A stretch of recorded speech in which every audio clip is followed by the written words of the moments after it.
Rahayu, saudara-saudara sejawat Tosana Haji Nusantara, jumpa lagi dengan saya Joko Supriyadi dari JS Collection Kresa di channel Jakarta. Kita berada pada tayangan 158. Tema yang kita akan bawakan adalah oleh-oleh dari Jogja pada acara MAS kedua Senapati Nusantara. Pada kesempatan yang sama, saya akan coba review oleh-oleh yang saya dapat dari Jogja. Keris nomor 7681, 7682, 7683, 7693, 7699, 7701, dan kita tutup dengan 7700. Namun, marilah kita awali perjumpaan ini dengan berdoa. Semoga senantiasa segala yang terindah dan yang terbaik terlimpah untuk kita semuanya. Amin.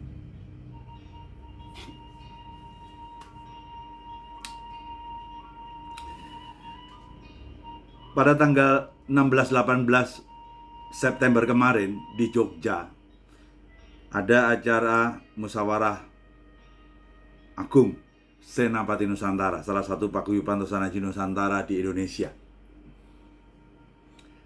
Tidak hanya ada semacam musyawarah agungnya, tapi juga ada pameran dan ada bursanya. Saya menatap adanya semacam suatu tanda-tanda pertumbuhan, pergerakan Tosana Haji mulai bangkit. Dan tidak salah saat itu yang dibawakan tema dari Senapati Nusantara adalah Keris Nusantara untuk Indonesia Bangkit. Suasana bursa dan pamerannya sangat luar biasa. Luar biasa, banyak pengunjungnya. Dan bahkan saya lihat teman-teman YouTuber Tosana Haji juga hampir lengkap. Semuanya buat konten, buat vlog, sibuk sekali demi untuk mengangkat berita tentang Tosana Haji.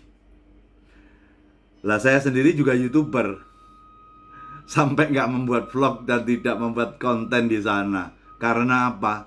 Saking sibuknya belanja. Akhir dari suatu cerita, di 3 hari itu saya memperoleh 81 bilah, 81 item, tentunya yang sesuai dengan selera rasa diri saya. Ya, semoga selera saya cocok dengan selera pemirsa sekalian. Bagi saya, membuat konten itu memang penting. Namun, ya, saya selalu harus coba kalkulasi, pikirkan apa yang saya bawa pada konten itu. Karena penting isinya daripada suatu konten itu menjadi suatu penting, karena ini bagian daripada sharing tentang Tosana Haji. Nah, saya ini orang juga, walaupun sebagai pebursa Tosana Haji, kan saya juga senang Tosana Haji. Kadang banyak orang mengatakan sangat suka dengan Tosana Haji, tapi tidak punya bilah Tosana Haji. Bagi saya, tindakan itu bisa berteriak lebih keras daripada kata-kata. Mungkin kata-katanya nggak usah terlalu banyak saya, tapi actionnya untuk melakukan pembelian.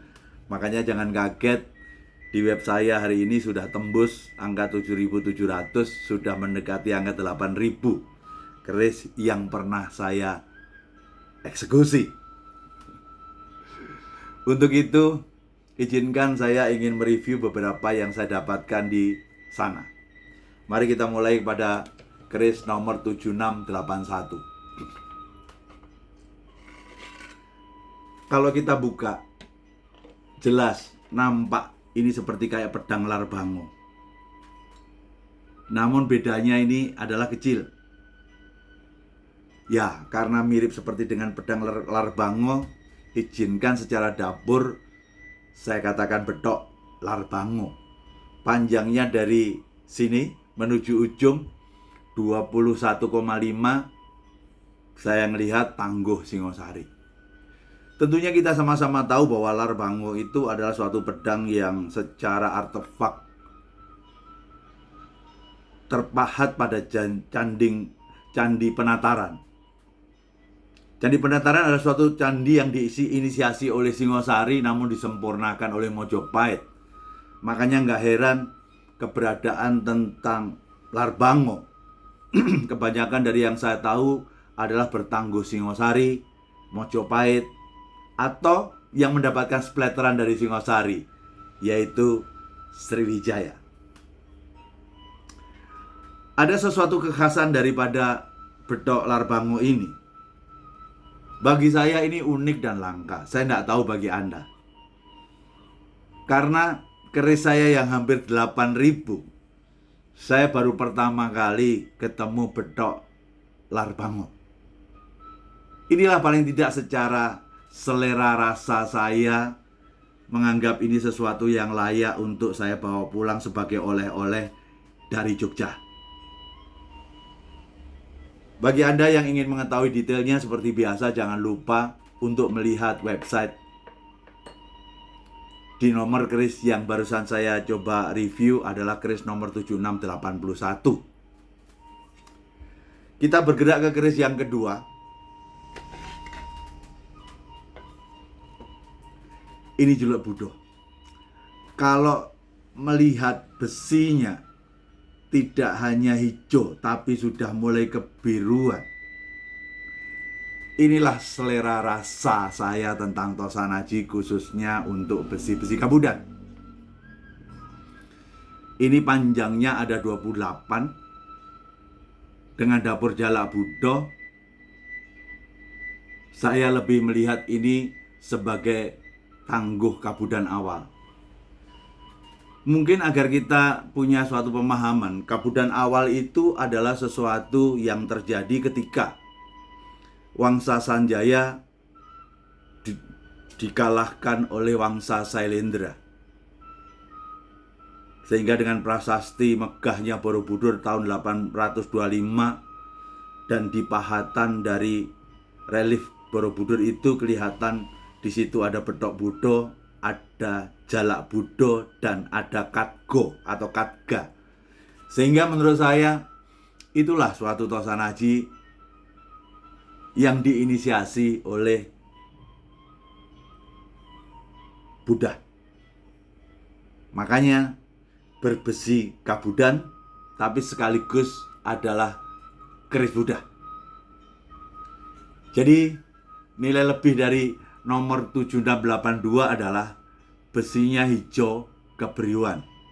Sehingga saya katakan ini adalah tangguh Kabudan awal. Ya bisa saya katakan adalah abad 9. Berlanjut kepada keris yang ketiga. Dengan warangka Wulan Tumanggal, langsung kita lihat yang penting dalamnya. Ini berbesi hijau kebiruan juga. Namun ini adalah keris Sepang. Dan di atasnya ada luk 3 yang kita sebut sebagai Uruping Dila. Tentunya Sepang sang pembawa suatu keseimbangan dan adanya suatu tambahan semangat untuk senantiasa menseimbangkan diri. Walaupun ini adalah besi Kabudan, saya menganggap ini keris pertanda keris Hindu. Karena Sepang adalah sesuatu yang diinisiasi di Jawa, yaitu di mana banyak saat itu lebih bicara masalah Hindu. Kita sama-sama tahu tentang sejarah. Dari daratan Carina masuk ke Nusantara, dia memilih Sumatera, sehingga wajar Sumatera diinisiasi oleh Buddha. Sementara dari India Selatan masuk ke Nusantara karena Sumatera sudah terisi oleh pemahaman Buddha. Dari India Selatan yang membawa corak Hindu memilih Jawa. Jadi yang seperti inilah yang saya anggap sebagai semacam suatu keris dengan besi Kabudan, tapi adalah keris bercorak Hindu. Dan tangguh saya ini adalah tangguh Kahuripan.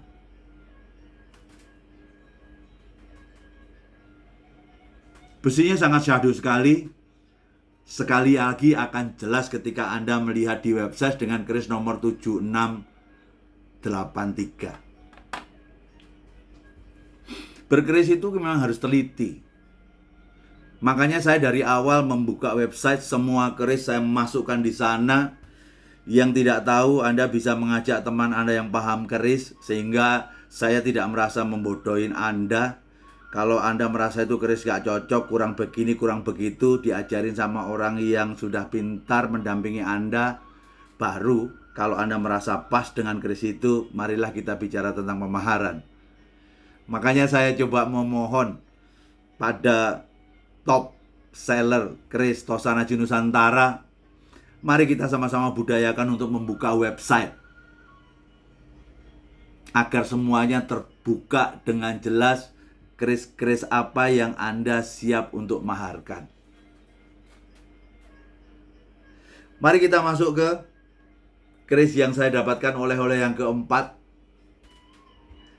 Dari gambarannya udah kelihatannya adalah Katga. Ini keris bernomor 7699. Katga Kabudan. Panjangnya 22,6.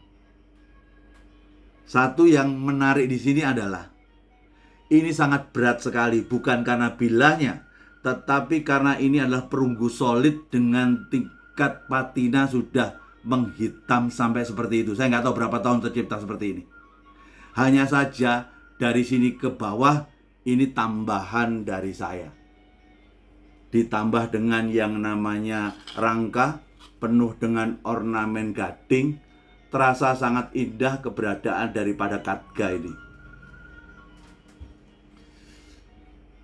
Bagi Anda yang ingin melihat tentang masalah detailnya, sekali lagi silahkan, ini keris nomor 7699.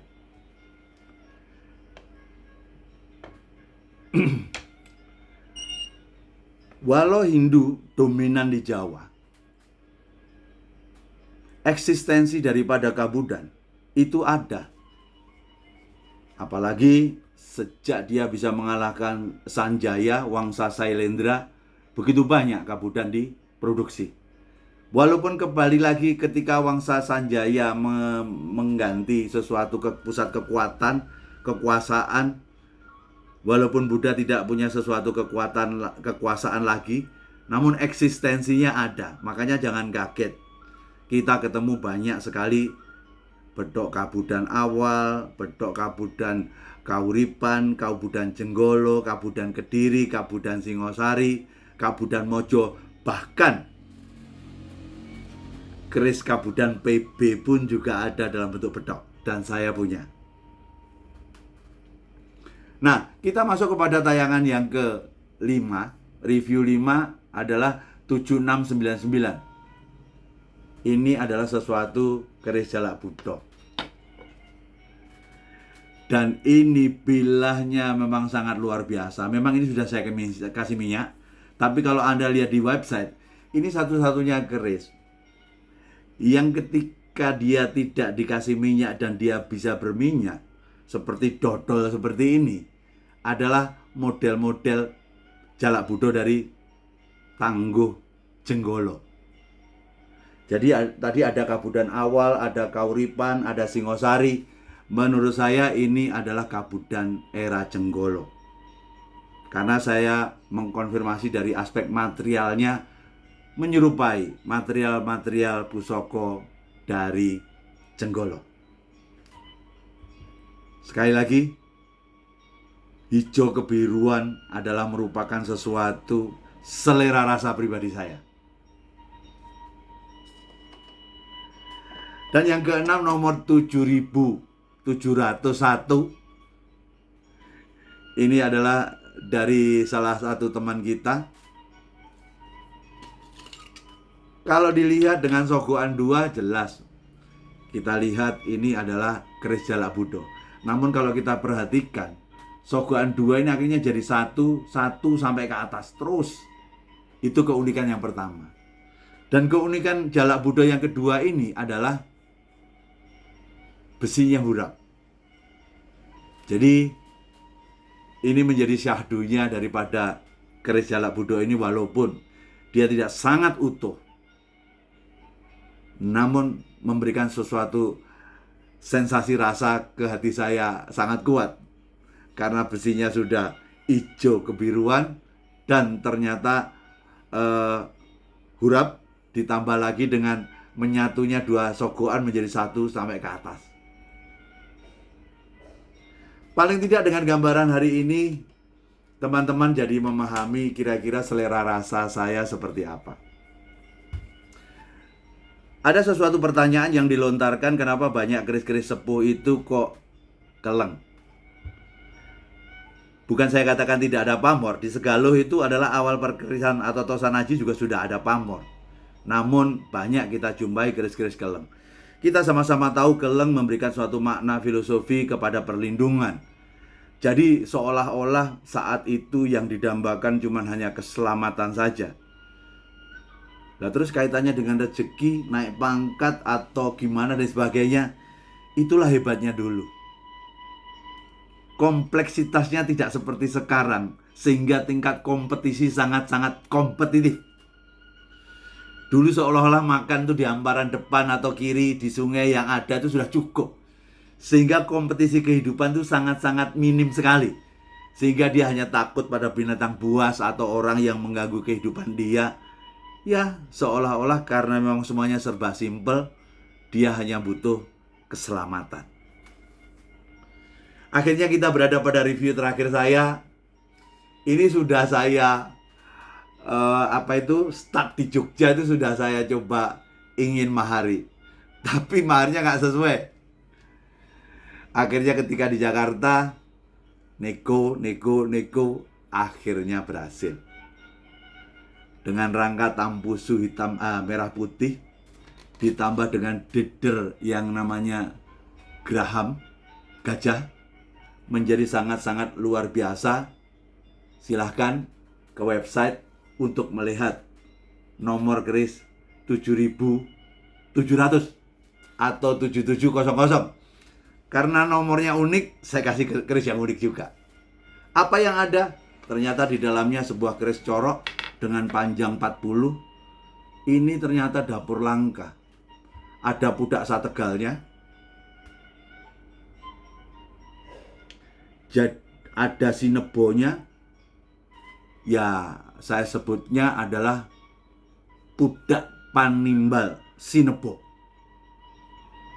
Ketepatan pudak panimbal itu ada di dalam buku dapur kita.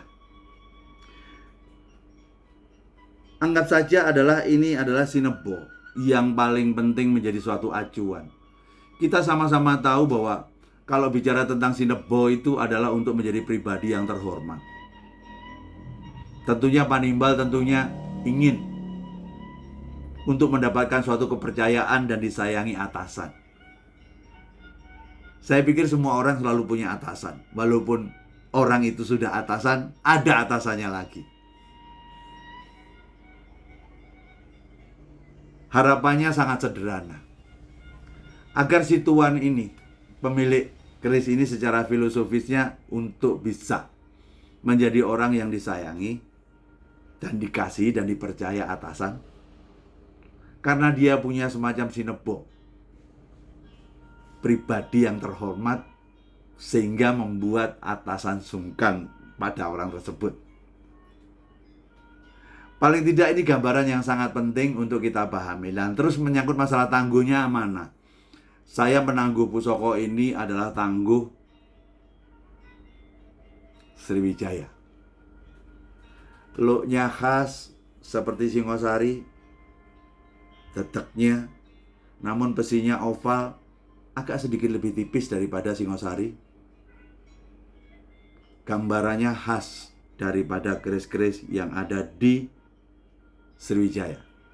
Karena Sriwijaya itu tersplatter oleh Singosari pada saat ekspedisi Pamalayu, makanya nggak heran keris-keris look dari Sriwijaya mirip seperti keris-keris Singosari. Barangkali itulah untuk menambah rasa, menutupi rasa kangen karena sudah 3 minggu saya buat vlog ini. Harapan saya semoga tayangan ini bermanfaat. Dan terima kasih, akhirnya lambat tapi pasti subscriber YouTube channel ini sudah 9.000 lebih. Saya tidak terlalu ambisi untuk mendapatkan subscriber yang banyak. Saya ingin semuanya berjalan alami, dan kalaupun subscribe itu ada unsur keikhlasan. Karena saya sadar saya bukan seorang penghibur yang baik. Saya hanya sharing tentang pemahaman saya tentang Tosanaji. Tidak ada hiburannya, tidak ada animasinya yang lebih ini dan itu. Dan tayangan saya tidak terlalu sensasional. Sehingga saya harap keikhlasan Anda lah yang akan membuat Anda menjadi nyaman berada di channel ini. Sebagai penutup, keris itu jangan hanya dilihat, tapi tolong dibaca maknanya.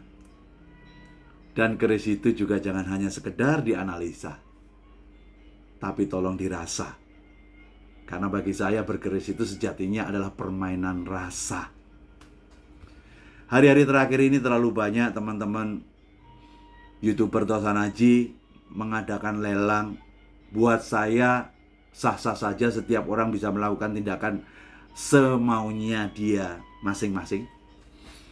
Namun karena permainan keris adalah permainan rasa, ketika Anda bisa merasa Tosanaji dalam proses lelang, ya silahkan.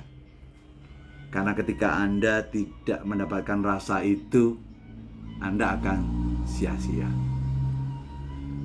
Dan sekaligus jangan lupa, keris itu bukan suatu senjata untuk membunuh orang lain, sejatinya untuk membunuh diri sendiri kita.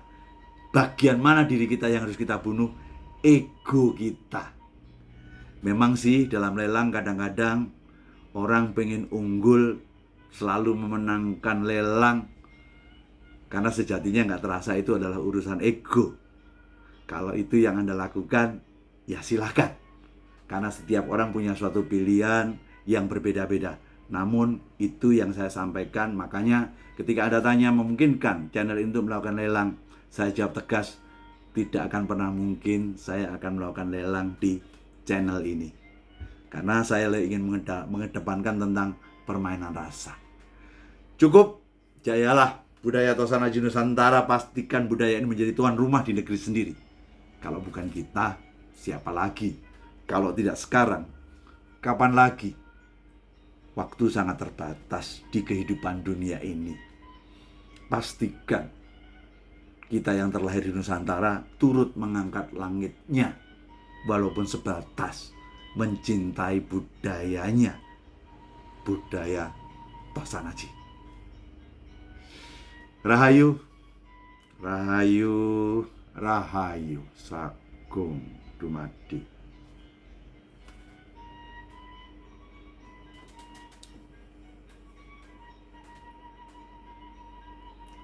Keris Sriwijaya. Dan ini bukan Sriwijaya temuan, tapi ini adalah Sriwijaya rawatan, sehingga sangat-sangat luar biasa. Nuwun.